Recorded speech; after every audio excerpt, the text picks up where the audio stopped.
जय हिंद दोस्तों, कैसे हैं आप। मैं ठीक हूं और आपके लिए सेम सोचता हूं। और आज हम पढ़ने जा रहे हैं एक बहुत ही इंपॉर्टेंट टॉपिक के बारे में, जो है contradictions between the fundamental rights and directive principles of the state policy. अब ये समझने से पहले हमें समझना पड़ेगा फर्स्ट ऑफ ऑल कि फंडामेंटल राइट्स क्या होते हैं। फंडामेंटल राइट्स का मतलब है मूल अधिकार। मूल अधिकार मतलब जो सरकार ने हमें दिए हुए हैं, जो कॉन्स्टिट्यूट असेंबली ने कॉन्स्टिट्यूशन में लिखा हुआ है और वो कोई भी वॉयलेट नहीं कर सकता, तो वो है फंडामेंटल राइट्स। फंडामेंटल राइट्स जैसे right to equality, right against exploitation, right of culture and education rights, right to profess propagate worship any religion and different types of rights that are there. These are the fundamental rights that are justiciable in the court of law. मतलब these are enforceable rights that the Supreme Court will listen if being violated by the government or any other person. Whereas on the other side they are DPSPs. DPSPs.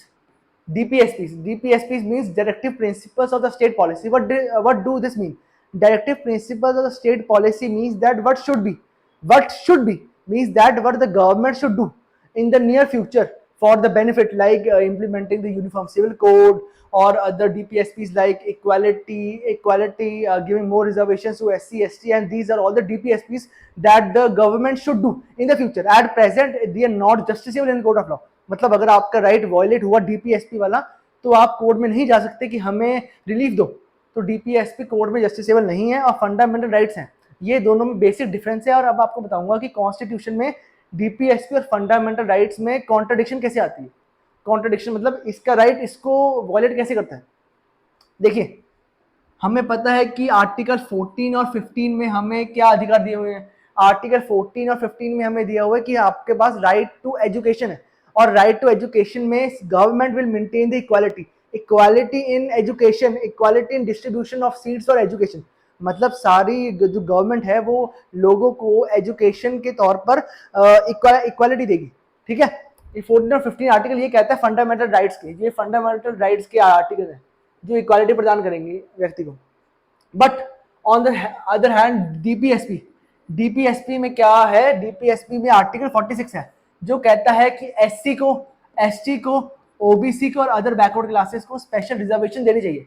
क्या देनी चाहिए? Reservation देनी चाहिए। तो ये तो आपस में कॉन्ट्रडिक्ट हो गया। एक फंडामेंटल राइट्स में आप कह रहे हैं कि आपको इक्वालिटी चाहिए एजुकेशन में, और दूसरे में डीपीएसपी में कह रहे हैं कि एक एससी को, एसटी को, ओबीसी को आप ज्यादा रिजर्वेशन देंगे। तो ये तो कॉन्ट्रडिक्ट हो गया।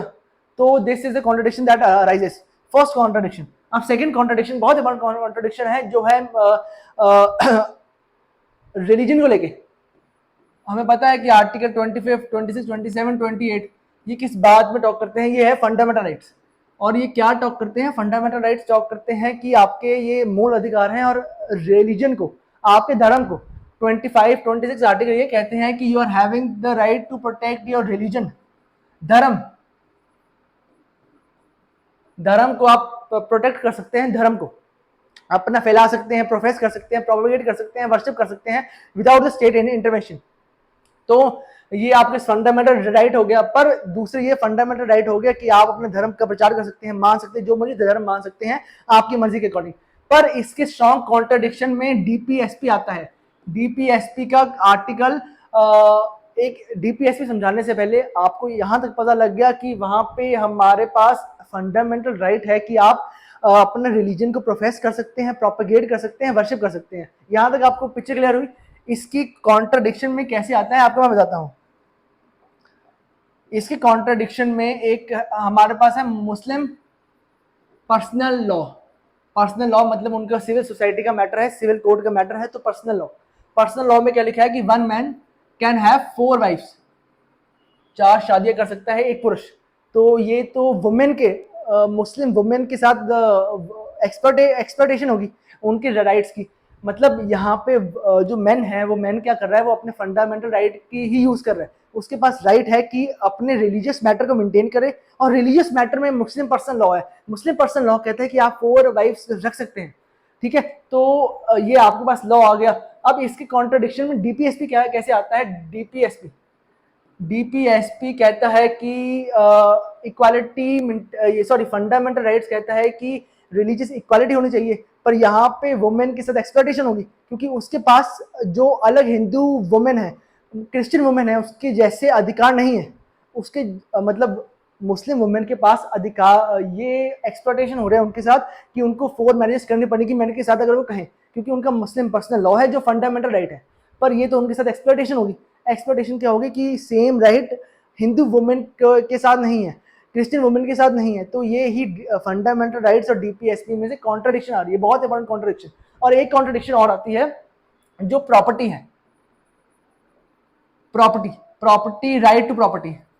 राइट टू प्रॉपर्टी आपको पता है कि हमारे पास एक मूल अधिकार था, फंडामेंटल राइट था, जो कि 44th अमेंडमेंट एक्ट से लीगल राइट बना दिया गया है मोरारजी देसाई की सरकार में।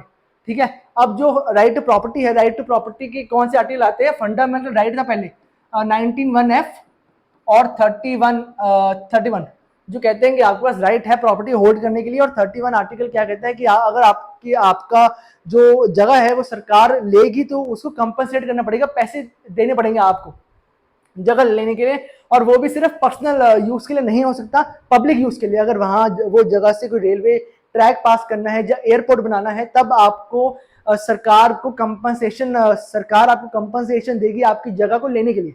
ठीक है, ये आपके पास आ गया।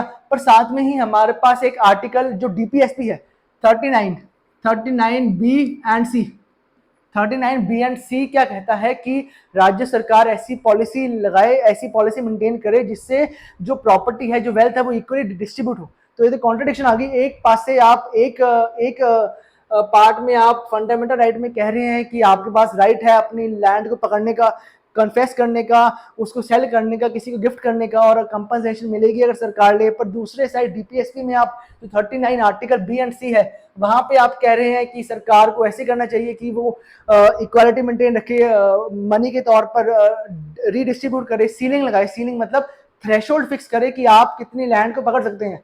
तो ये दोनों आपस में कॉन्ट्रडिक्शन में आ गए। तो यही था दोस्तों contradiction between the fundamental rights and DPSP. और आज की वीडियो को हम यहाँ खत्म करते हैं। अगर आपको वीडियो पसंद आई तो सब्सक्राइब कीजिए, लाइक कीजिए और चैनल को शेयर कीजिए। Thank you.